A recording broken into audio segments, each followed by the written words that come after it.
on sait que les produits dits chers sont en haut, sont à la taille. Ah, mais là, non. Non. Vous avez, non, quels que soient les présupposés, C'est la fraîcheur. qu'importe. On vous demande, on vous demande pas de faire l'histoire avant, vous pouvez avoir des hypothèses. Regardez. Vous allez voir. Donc là, il déroule. Donc là, il pousse. Et là, il a son caddie. Il y a la petite dame qui l'énerve parce qu'il ne peut pas passer.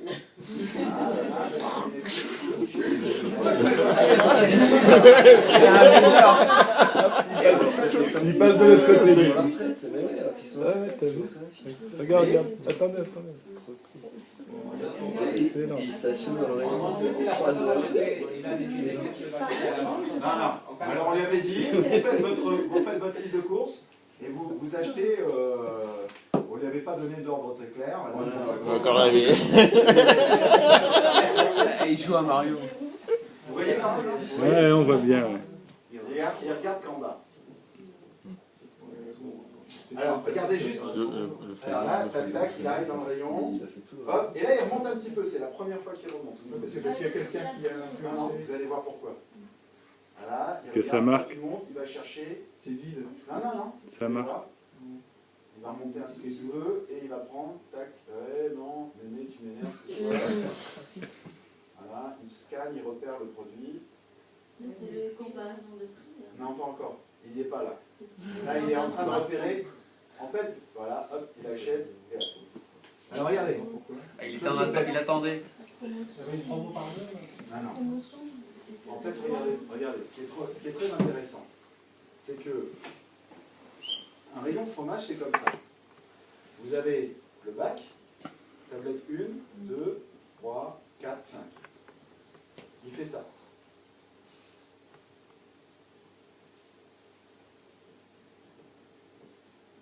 Il remonte jamais au niveau dessus. Jamais. Et il fait comme ça.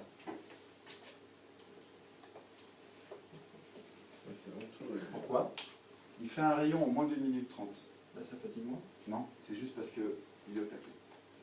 Et que, comme le rayon est très complexe, il repère, c'est là qu'on a compris, il repère la catégorie, non pas en regardant, tiens, je suis dans quelle catégorie, il repère la catégorie grâce au bac. Donc, il se repère dans le rayon en regardant ce qui est en bas. Le jour où on a compris ça, alors je vais vous montrer un truc qui nous a coûté une fortune et qui sert à rien. Non. Ils en font beaucoup. On en a fait quand même quelques-uns. Alors là, on en a fait une petite vingtaine, mais je vais vous dire, c'est pas la représentativité que vous cherchez dans ces cas-là. Vous cherchez des profils un peu complémentaires et en fait, vous constatez systématiquement la même chose. Regardez, hop, vous voyez, il y a un petit kakémono là, ici, là.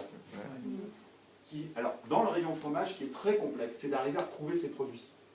Et donc, comme tous les consommateurs nous disant, alors, vous avez vu toujours l'histoire, sauf si vous n'avez pas l'habitude, mais vous êtes déjà énervé parce que vous ne trouviez pas votre produit dans un rayon.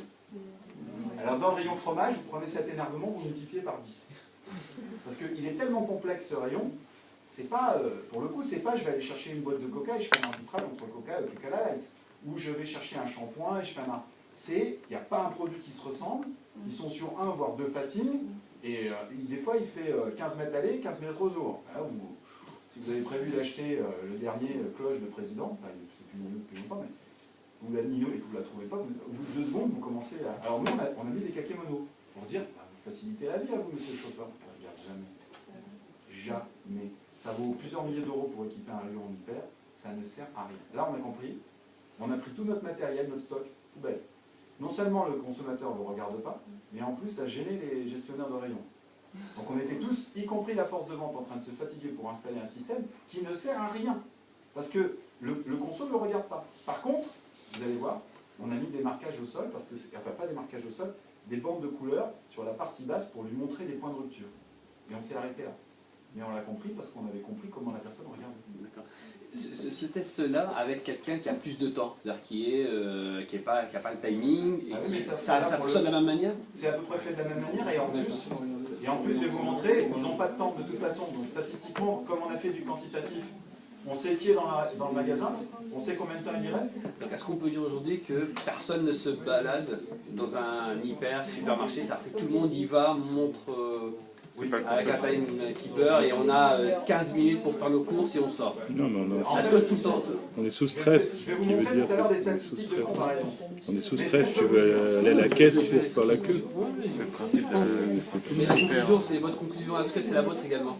Aujourd'hui, Mais en fait, je vais vous dire, Il n'y a pas de j'ai pas de conclusion autre que celle-là. Parce que j'ai pas envie d'avoir d'autres conclusions autres que celle-là. Moi, ce qui m'intéresse, ça n'est pas d'avoir une règle générale. Moi, ce qui m'intéresse, c'est est-ce que j'ai bien compris mon chopper fromage? Qu'il aille agir différemment dans le rayon des petits pois, c'est pas mon souci. Parce que dans le rayon des petits pois, vous n'avez pas le bac ici. Et que vous n'avez pas cette complexité, vous n'avez pas ce multifacteur qui rentre dans le raisonnement du chopper. Eh bien, vous avez votre mur de petits pois. Et je peux vous dire clairement que ça, c'est même pas la peine. Dans le mur de petits pois, clairement, je pense, mais c'est intuitif, parce que je n'ai pas fait d'études sur le sujet, que clairement, on est plutôt là, pour le coup, au niveau des yeux. Ce qui m'intéresse, là, aujourd'hui, c'est de vous montrer comment, avec une méthode qui finalement reste assez simple, on peut découvrir par observation des choses très évidentes. Mais c'est juste parce qu'on n'avait pas posé la question avant.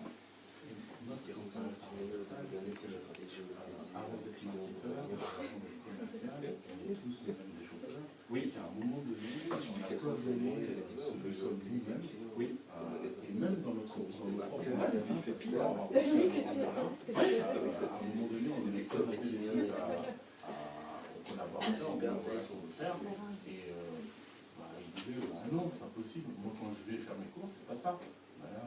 Oui, mais c'est notre histoire à tous, parce que il faut à un moment donné, et c'est compliqué, dans notre cadre, sortir du paradigme assistant. Il est vrai au travers de nos parcours de vie, et il est même vrai dans certaines boîtes qui ne remettent jamais rien en cause. Là, l'étude qu'on a faite, c'est globalement un ticket à 150 200 000 euros, au final. C'est 150 000 euros sur la table. Alors, je vais vous expliquer pourquoi et comment est-ce qu'on rentabilise derrière, mais si vous avez une marque qui vous dit « nous, on est les meilleurs, on a tout compris depuis 20 ans, et on ne bougera pas d'un hectare », vous ne posez pas les questions. À un moment donné, ce que je trouve rigolo, c'est de poser les questions. Et même dans notre vie de tous les jours, des fois, il suffit qu'on écoute quelqu'un qui nous dise « j'avais toujours l'habitude de voir la vie avec cette paire de lunettes-là, tiens, je te montre une autre paire de lunettes. » Ah non, j'avais pas vu des choses comme ça. Mais c'est bien, mais c'est pour ça que vous êtes là, d'ailleurs, je pense. C'est pour acquérir des paires de lunettes et puis vous dire « après, tiens, si j'essaye d'appliquer ça... Voilà. » C'est un peu comme dans... Benjamin Gates, c'est le trésor des Templiers, là, il change les couleurs de lunettes et puis il voit les choses différemment. Dans le cas de rayons comme ça, il n'y a pas un problème marketing de packaging du produit, parce qu'il a des produits qu'on le récolte tout de suite, en fait. Oui, alors... Les Danone verts, les yogourts... Oui, mais après... Caprice de Dieu, vous allez... Oui, mais c'est multifactoriel. C'est multifactoriel, effectivement. Oui, déjà, tu as groupé déjà les types de yogourts. C'est comme l'homme... Vous voulez prendre une petite pause? Allez, à tout à l'heure. Allez, go.